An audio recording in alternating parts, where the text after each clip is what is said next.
Au départ, ils étaient la risée de tous, puis ils sont devenus des prédateurs. Les chars américains, initialement des tracteurs transformés, sont devenus les meilleurs blindés du monde. Voyez comment cela s'est produit. En commençant par la Première Guerre mondiale, un prototype précoce de l'entre-deux-guerres, le CLB-75. Cet engin étrange ressemblait essentiellement à un tracteur revêtu d'une caisse en acier. Il évoquait davantage un conteneur maritime en mouvement qu'une machine de combat. Le Halt-Gas électrique représentait la première tentative américaine de char d'assaut, un hybride essence électrique bien en avance sur son temps. Malheureusement, il s'avérait trop lourd et encombrant pour survivre dans la boue des grandes batailles. Le char squelette constituait une machine bizarre, composée principalement d'air. Les concepteurs avaient utilisé des tubes en fer pour créer une structure massive, espérant franchir de larges tranchées sans s'enliser ni s'alourdir. Le Ford 3 tonnes M 1918 était fondamentalement le modèle T des chars d'assaut. Petit, économique et conçu pour opérer en essaim. Il devait submerger les ennemis par le nombre, mais la guerre s'est achevée avant le lancement de la production de masse. Ensuite vint la série de chars légers M 1917. Essentiellement une copie sous licence du Renault FT français. Ce blindé est devenu la colonne vertébrale du blindage américain naissant, servant fidèlement pendant des années après la fin du conflit. Le Mark 8 Liberty était un effort colossal conjoint entre la Grande-Bretagne et l'Amérique. Ce mastodonte était si long qu'il pouvait enjamber de larges tranchées, mais sa taille démesurée en faisait un cauchemar logistique. Le char moyen M 1921 marquait un changement important par rapport au char minuscule. Ce modèle disposait d'une tourelle entièrement rotative. Il a contribué à établir les fondations de presque tout le développement ultérieur des chars. Le char moyen M 1922 représentait une évolution axée sur la suspension utilisant un système complexe de câbles. Il était censé rendre la conduite plus confortable, mais a surtout compliqué la maintenance. Ensuite, la série de chars légers T1. Ces expérimentations des années 1920 testaient de nouvelles idées. Ils étaient étonnamment rapides pour l'époque, mais manquaient du blindage lourd nécessaire pour survivre au combat réel. Le T1 Christie M 1919, conçu par le légendaire Walter Christie, ce véhicule convertible radical roulait sur chenille ou sur roue. Il était incroyablement rapide sur route, mais l'armée le trouvait trop excentrique. Le char moyen T2 poursuivait cette lignée d'innovations audacieuses dans le développement des blindés américains. Un prototype massif et anguleux tentant d'intégrer un canon de gros calibre et des mitrailleuses dans un même ensemble. En fin de compte, il s'avérait simplement trop pesant et sous-motorisé pour fonctionner efficacement. Ensuite vint la période de l'entre-deux-guerres avec le M 1931 Christie, le chef-d'œuvre de Walter Christie. Sa suspension révolutionnaire lui permettait littéralement de voler au-dessus des terrains accidentés à des vitesses totalement inouïes au début des années 1930. La série de chars légers M1 permit de contourner les restrictions légales, la cavalerie les désignant comme véhicules de combat plutôt que chars d'assaut. C'étaient des bolides rapides, légèrement blindés, entièrement dédiés aux missions de reconnaissance. La série de chars légers M2 constituait l'ancêtre direct du célèbre Stuart. Les premières versions comportaient plusieurs tourelles comme un cuirassé, mais le design finit par adopter une configuration standard éprouvée. Le char moyen T4 empruntait la suspension Christie pour atteindre des vitesses élevées. Il montrait du potentiel sur les routes, mais devenait capricieux dès que le terrain se transformait en bourbier. Le véhicule de combat T7 représentait une expérimentation axée sur la vitesse extrême utilisant des roues. Il filait comme l'éclair sur terrain plat, mais manquait de polyvalence pour devenir un véritable char de première ligne. La série de chars moyens M2 ressemblait à un porc-épic de mitrailleuses pointant dans toutes les directions. Ce n'était pas un combattant exceptionnel, mais il enseigna aux concepteurs ce que devait véritablement être un char moyen. La série Marmot-Harrington CTLS proposait de minuscules chars légers construits principalement pour l'exportation. Ils n'étaient pas puissants, mais restaient économiques, faciles à produire et simples à entretenir pendant le chaos du début de guerre. Vint ensuite la Seconde Guerre mondiale avec la série M3 Stuart, célèbre pour sa rapidité et sa fiabilité.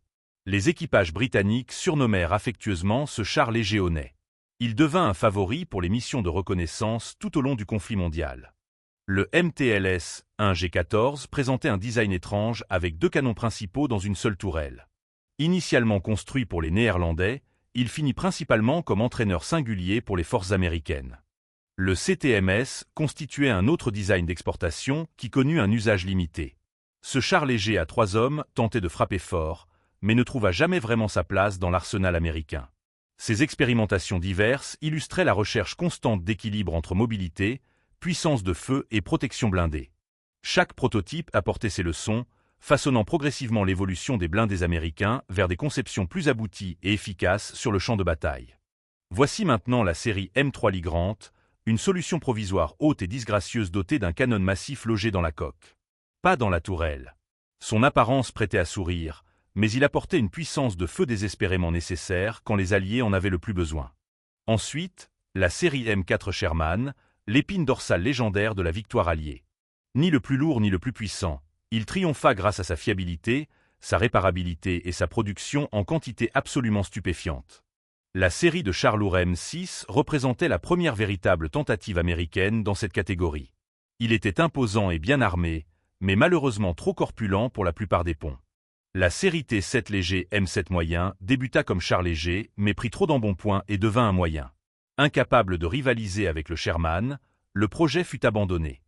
Les séries moyennes expérimentales T20, T22, T23 étaient destinées à remplacer le Sherman. Avec des profils surbaissés et des transmissions sophistiquées, elles ouvrirent la voie à la génération suivante de blindés américains. La série M5 Stuart constituait une amélioration des chars légers initiaux équipés de moteurs jumeaux Cadillac. Exceptionnellement rapide, il demeura utile longtemps après que des blindages plus lourds l'eurent surclassé. Le M22 Locust, ce char minuscule pouvait être transporté dans un planeur. Destiné à soutenir les parachutistes, son blindage extrêmement fin le rendait très vulnérable une fois au sol. Le char lourd T-14, un projet conjoint britannique visant à créer un char d'assaut lourdement blindé. Seuls quelques prototypes furent construits avant que tout le monde ne décide que la mobilité primait. Le M24 Chaffé représentait un bond en avant considérable. Avec un puissant canon de 75 mm et une suspension d'une douceur remarquable, le Chaffé s'avéra un éclaireur et combattant hautement efficace. La série M26 Pershing offrait enfin un poids lourd capable de riposter aux Tigers allemands. Arrivé tardivement, il prouva être une conception de char moderne redoutable. Le T-26E4 Super Pershing constituait une variante expérimentale du Pershing. Son canon surdimensionné introduisait des problèmes d'équilibre significatifs en raison de son poids extrême.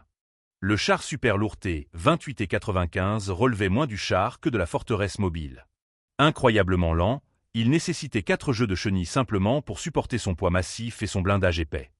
La série de chars lourds T-29 poursuivait cette exploration des véhicules blindés de grande envergure destinés à dominer le champ de bataille par leur présence imposante et leur puissance de feu écrasante. Conçu pour traquer les King Tigers, ce monstre arborait une tourelle massive. Il ne connut jamais le combat, mais son ADN influença de nombreuses conceptions de la guerre froide. Ensuite vint le char lourd T-30.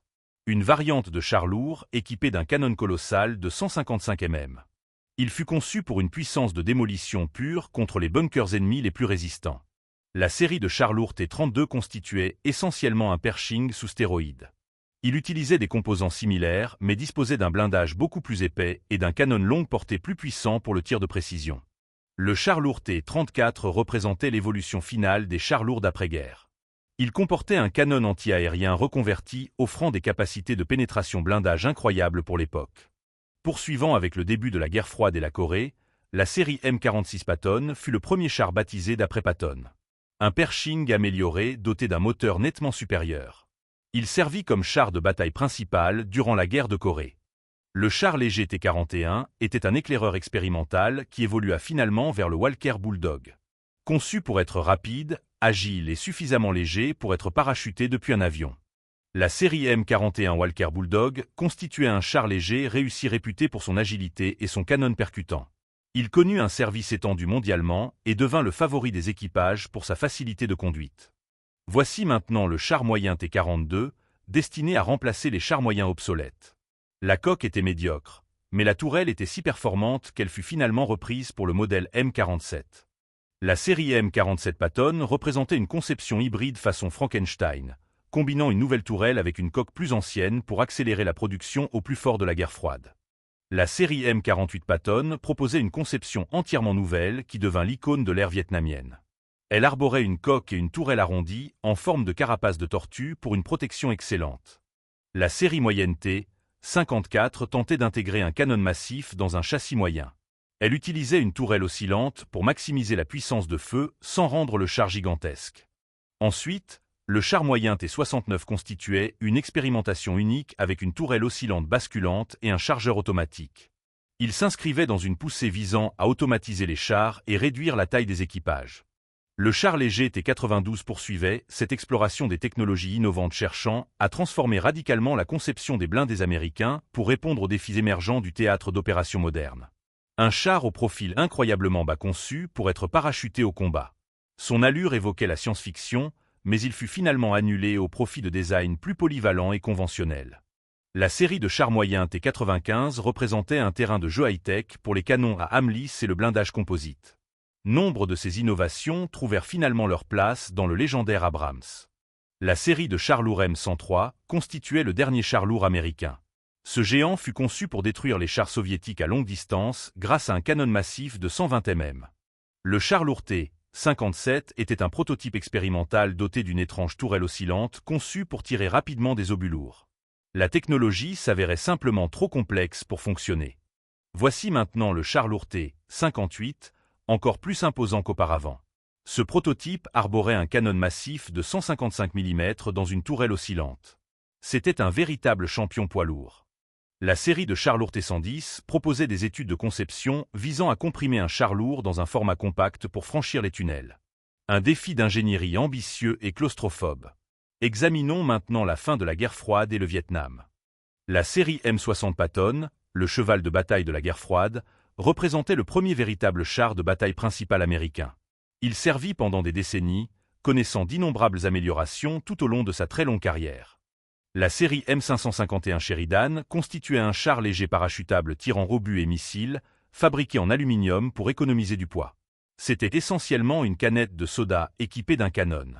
Le MBT-70, un projet conjoint futuriste entre les États-Unis et l'Allemagne, regorgeait de gadgets avant-gardistes mais devint malheureusement trop coûteux et complexe à construire. Le XM-803 représentait une version économique de l'ambitieux MBT-70.